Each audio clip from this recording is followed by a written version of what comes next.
CGT a donné le temps et passé un cran au-dessus. Vous croyez que vous allez gagner, c'est faux. Dites-vous bien que la France entière, petit à petit, va être bloquée. Vous n'entendez pas, on bloque plus. Vous n'entendez plus, on bloquera encore. Jusqu'à quoi? Jusqu'au retrait de la loi travail. Retrait de la loi travail. Retrait de la loi travail. Ils sont d'abord actuellement sécurisés maintenant.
Nous allons donc d'ici 5 à 10 minutes faire la prise de parole de l'intersyndicale toujours unie, je vous rappelle, CGT, FSU, Force ouvrière, Solidaire et des organisations de jeunesse de l'UNL et de l'UNEF. Nous partirons ensuite en manifestation en partant pour rejoindre le port, l'avenue de la République et remonter sur l'avenue Franklin Roosevelt. Voilà, donc d'ici 5 à 10 minutes, la prise de parole de l'intersyndicale avant de partir en manifestation.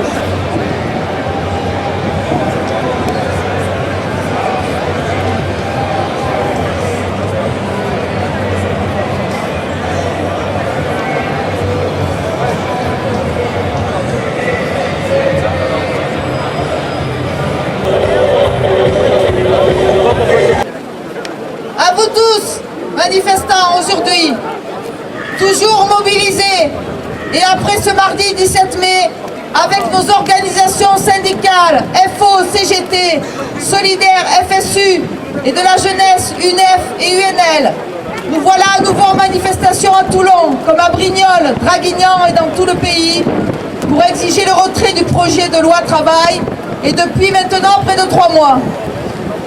Face au déni de démocratie, le gouvernement va devoir, lui, faire face à notre résistance par la grève et les manifestations jusqu'au retrait de cette loi qu'il sera contraint de décider. Les salariés, comme les jeunes, ont très bien compris l'objectif de cette loi, celui de la régression sociale, de l'asservissement, du chantage à l'emploi, de l'individualisation des parcours, de l'inversion de la hiérarchie des normes pour déjouer la force du collectif.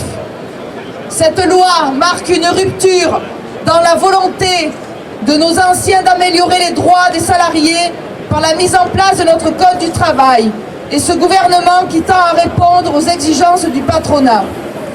N'oublions pas que le mouvement syndical, par sa lutte, a obtenu que cesse la concurrence entre les salariés pour pouvoir faire la concurrence générale au capitalisme. Vous l'avez tous compris, le principe de ce projet de loi est le rôle dévolu à l'accord d'entreprise, permettant au patronat, là où il le peut, de déroger à l'accord de branche, au niveau des horaires, du paiement des heures supplémentaires et autres, puis de faire valoir la concurrence pour généraliser ces dérogations à toutes les entreprises. Les salariés des 3 versants de la fonction publique, État, hospitalière et territoriale, sont également concernés.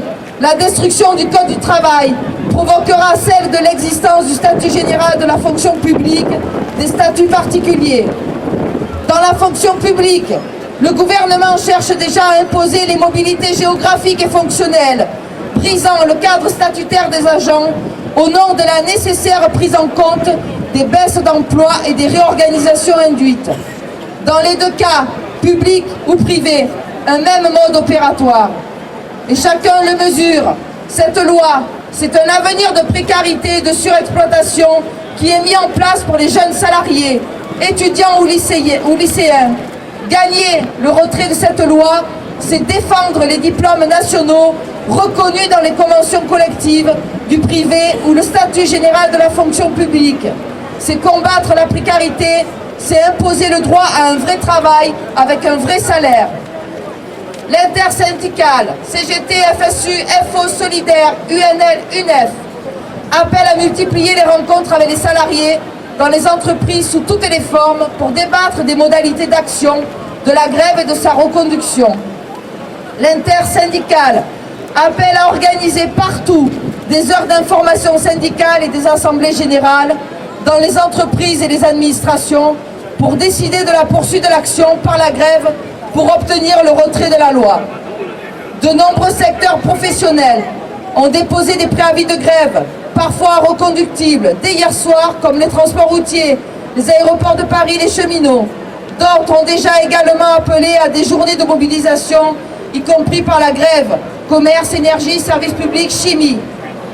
Le gouvernement peut-il se permettre de ne pas répondre, de mépriser les grévistes et la force regroupée depuis le 9 mars dernier? Nous le savons tous, c'est par notre nombre, c'est par notre force, c'est par notre détermination à ne pas lâcher sur nos revendications que nos anciens ont gagné toutes les conquêtes sociales, dont la sécurité sociale, l'école publique, le statut général de la fonction publique et bien évidemment le code du travail. Alors oui, ça suffit les reculades, ça suffit les contraintes budgétaires alors que les banques et le CAC 40 affichent des juteux profits. Non à la case du travail, non à la case du statut général de la fonction publique, retrait du projet de loi travail. Merci.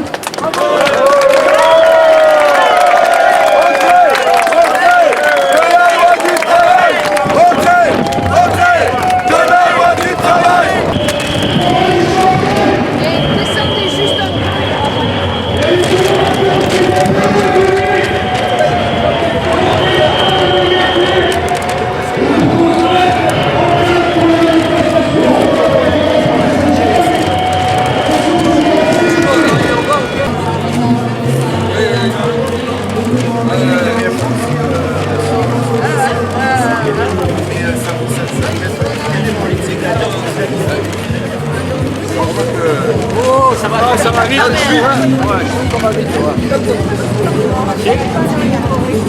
Allez, ça descend.